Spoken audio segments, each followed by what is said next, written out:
Hi, Jason Russell Society. So today I'll be reading Lincoln Clears a Path, Abraham Lincoln's Agricultural Legacy by Peggy Thomas, illustrated by Stacy Ernst.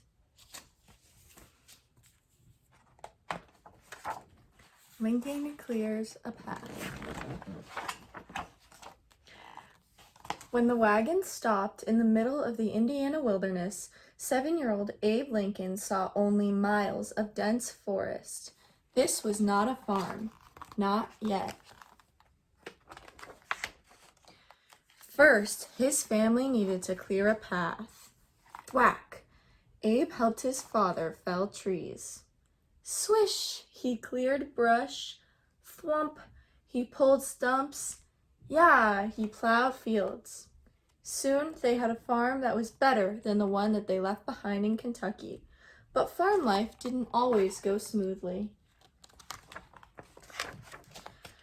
Once, Abe planted pumpkin seeds across 7 acres of land. The next day, a storm burst in the hills. It flooded down the valley and washed every last seed away. During the day, Abe mastered soils, seeds, seasons, hedges, ditches, and fences. At night, he learned about stars, math, and poetry, life, liberty, and the pursuit of happiness. Abe marveled at how the founding fathers thwack, swish, thwump, yah, cleared a path for folks like him. At the age of 21, Abe journeyed with his family to Illinois. On a bitter March morning, while crossing a stream, the Lincoln's oxen broke through the ice. The wagon rocked. The wagon tipped, but they made it across. Then Abe looked back. On the other side, their dogs shivered and whined. Abe could not leave his poor soul behind. He pulled off his boots and swish, waded across the icy stream. Abe tucked the pup under his arm and carried him back to the wagon. Once his family was settled, Abe struck out on his own to float farmers' goods to market. Near New Salem, Illinois, Abe's flatboat ran aground.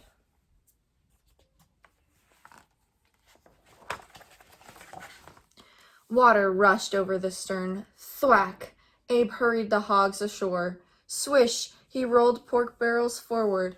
Thwump! He punched a hole in the hull. Yah! Water gushed out. The boat lifted, and it was smooth sailing to New Orleans. Abe said that earning his first dollar made the world seem wider and fairer than ever before, at least as wide as the Mississippi. But life was not fair to everyone. In New Orleans, runaway slave posters plastered every wall. Women in chains swept the streets, and the sickening strike of the auctioneer's gavel echoed through the alleys. Could anyone ever clear a path for them? More than 50 slave markets blemished the city of New Orleans. Back in New Salem, Lincoln became a shopkeeper, a postmaster, a surveyor. He always seemed happiest when solving someone else's problem. Why don't you study law and run for office? His friends urged. But how?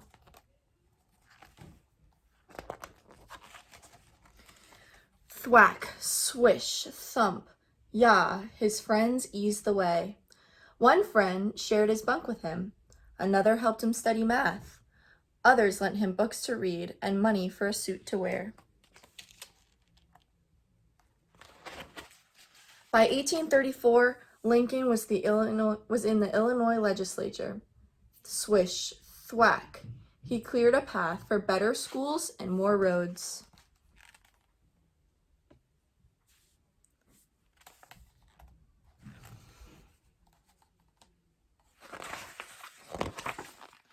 Over the years and across the country, an argument brewed.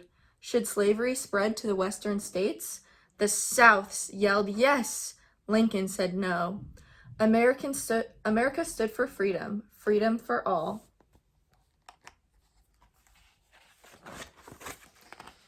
In 1860, when the votes elected Lincoln president, the country ripped in two. The Civil War began. Confederate soldiers fired on Union soldiers at Fort Sumter, South Carolina.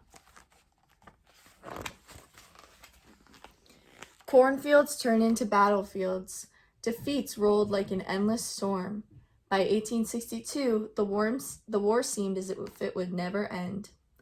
Then, Lincoln's 11-year-old son, Willie, fell ill and died. The president's world seemed darker than the densest forest at midnight. How would he get his family and America through this heartache?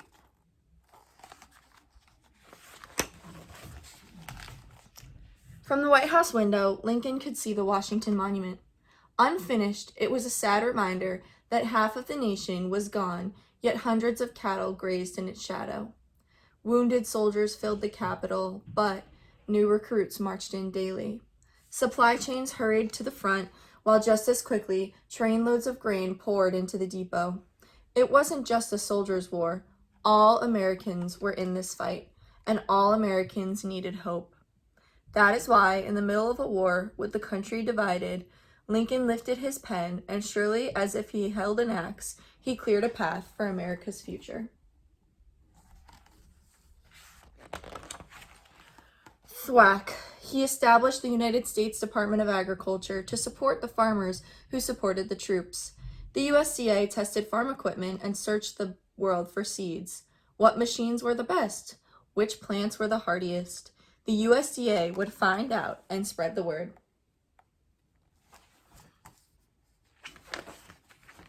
Swish! Lincoln signed the Homestead Act and cleared a path west.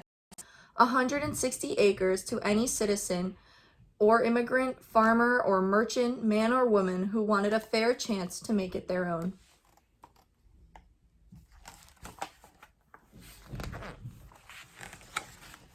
Thwump! Lincoln signed the Pacific Railway Act and cleared a path across the nation. It sped people west and zoomed farm products east.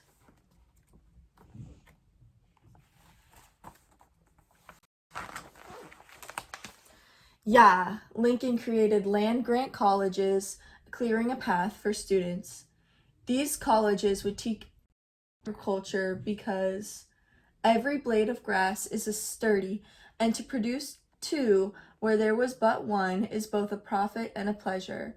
And not grass alone, but soils, seeds, and seasons, hedges, ditches, and fences, draining, droughts, and irrigation, plowing, hoeing, and harrowing, reaping, mowing, and threshing, saving crops, pests of crops, diseases of crops, implements, utensils, and machines, hogs, horses, and cattle, sheep, goats, and poultry, trees, shrubs, fruit, plants, and flowers, each a world of study within itself.